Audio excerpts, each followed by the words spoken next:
Hi மக்களே, எல்லாருக்கும் வணக்கம். இன்றைக்கி நம்ம என்ன பார்க்க போகிறோம் அப்படின்னா, கோயம்புத்தூர் கணுவாயில் இருக்கிற ஆஞ்சநேயர் ஆலயத்தை தாங்க பார்க்க போகிறோம். இந்த ஆலயத்தோட சிறப்பு அம்சம் என்ன அப்படின்றத வாங்க பார்த்து தெரிஞ்சுக்கலாம். முதல்ல நம்ம ராமரை பார்த்து ஒரு வணக்கத்தை போட்டுடலாம்.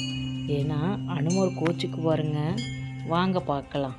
இவர் தாங்க அணுவாயில் இருக்கிற 32 அடி ஒசர ஆஞ்சநேயருங்க.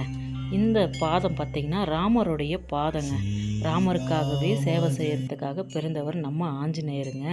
நம்ம ஆஞ்சநேயர் பற்றி உங்களுக்கு எல்லாருக்கும் சொல்ல வேண்டியதே கிடையாதுங்க. பலத்திலையும் வீரத்திலையும் அவரை மிஞ்சிக்க ஆளே கிடையாதுங்க. மக்களே, இப்போ தாங்க முக்கியமான ஒரு விஷயம் சொல்ல போகிறேங்க. இந்த இடத்துக்குரிய சிறப்பு அம்சம் பட்டாபிஷேக ராமர், சீதாதேவி, ராமர், லக்ஷ்மணர், அனுமர் இவங்க எல்லாரும் சேர்ந்து இருக்கிற ஒரே தரிசனம் இந்த இடம்தாங்க. இதை எத்தனை பேர் நீங்கள் சேர்ந்து பார்த்துருப்பீங்கன்னு எனக்கு தெரியாதுங்க. ஆனால் நான் முதல் முறையாக ராமாயணத்தில் கேள்விப்பட்டேங்க. முதல் முறையாக இங்கே தாங்க நான் பார்க்குறேன். இந்த கோவிலுக்கான சிறப்பு அம்சமே இதுதாங்க. நீங்கள் பார்க்கணுன்னு விரும்புனீங்கன்னா ராமருடைய தரிசனத்தை நேரில் வந்து பாருங்கள். அனுமார்கிட்ட வீரத்தை வாங்கிட்டு போங்க.